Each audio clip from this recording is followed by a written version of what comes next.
Alright, hey guys, welcome back to Matthew's Ballistics. I know that it is really bright out here, really sunny, but we're gonna do penetration test comparison.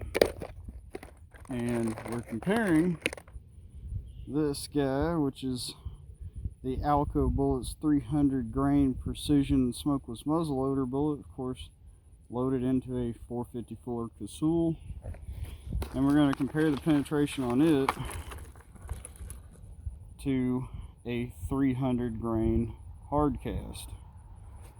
Both of these are loaded to the same, the same. They both fire about 2100 feet per second from the Browning 1885 high wall.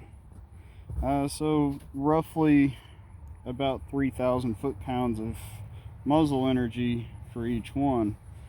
Now, one of them is a aluminum tipped lead core jacketed bullet, which is designed to have a very high ballistic coefficient for shooting a long ways, and when it hits something, the aluminum tip is designed to push into the jacketed bullet with the lead core and expand it, because it's also designed as a hunting round. The other one, on the other hand, is just pure, this is Linotype alloy. It's an extremely hard lead alloy, not designed to expand at all. So what I've got set up is I've got some blocks of wood down here, several of them kind of laminated together and tied together with string. That way I can separate them and see how far or how good the penetration was.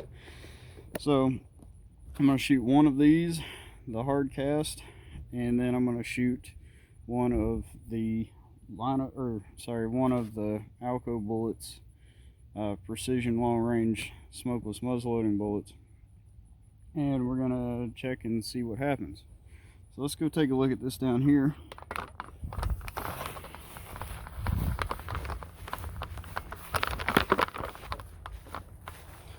So this is the wood block that I'm talking about. We've got 1, 2, 3, 4, 5, 6, 7, 8 blocks of wood, which is a 2x12, or it was a 2x12. So we know that this is actually 1.5 inches, or between 1.5 inches and 1.75 inches most of the time. So it's going to be less than 16 inches. It's probably about 14 inches thick, and we're going to hopefully be able to catch these bullets, and hopefully they won't go all the way through.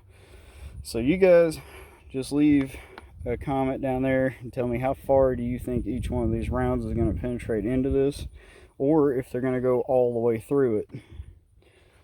Place your bets now, and we're going to get on to shooting. It's crazy hot out here. I'm not going to drag this out. Alright, I'm going to shoot a little bit to the right with the standard hard cast Linotype bullet, and I'm going to shoot to the left with the Alco precision long range bullet. On the right, let's see what we got.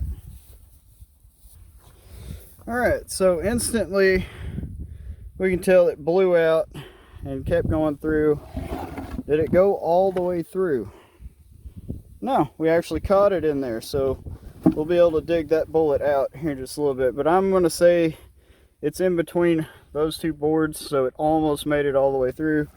And I'm going to shoot on this side with the Alco bullet, and we'll check, and then we'll tear into these and see if we can recover those bullets. Okay, Alco bullet on the left, and firing.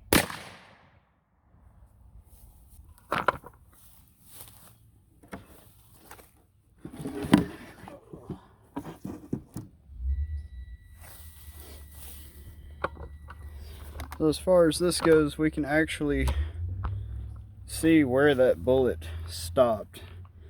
Down in this crack, you can see parts of it, of the lead core, so that's kind of cool.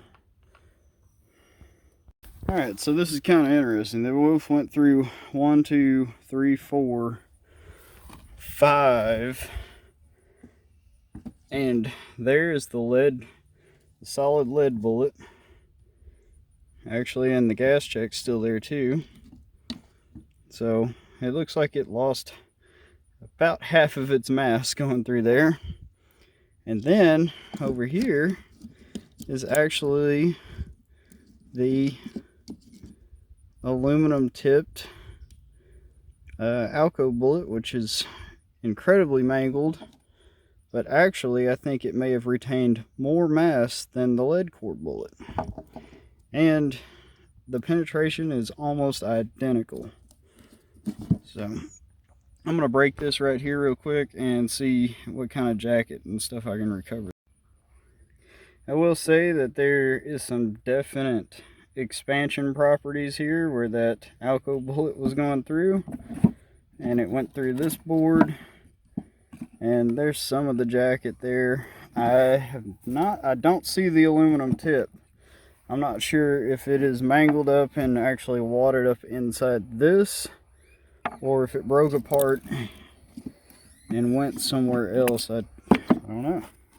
It's kind of odd. But the entrance and exit wounds, though, on the first board, the entrance wounds both look about the same. That's the lead cast, this is the Alco bullet. The exit wounds, however, the lead cast is much larger on the first board than the second, or than the Alco. The lead cast is big. And then it opens up and gets bigger. But there you go, guys. We got about give or take 10-11 inches of penetration there, maybe a little bit more than that. And these are the two bullets that were left out of that. Pretty sweet. Now we're going to do a peanut butter penetration test. I'm going to hit 2 jars, one right in front of the other with the lead cast, and then 2 jars with the Alco bullet round. This is just for fun. I'm going to film both of them in slow motion, back to back.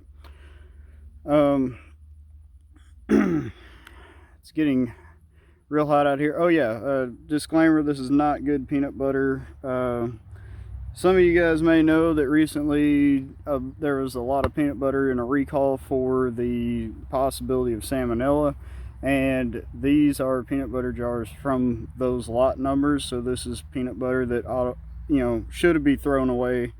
I'm going to hit it with the 454 Casull today at about 2,000 feet per second or 2,100 feet per second, and we're going to see what happens. So I'm going to back the camera up just a little bit. I don't really want to cover it up with the PB and peanut butter. One of these jars is actually crunchy, so it's more or less going to be a peanut butter claymore. Let's get to it.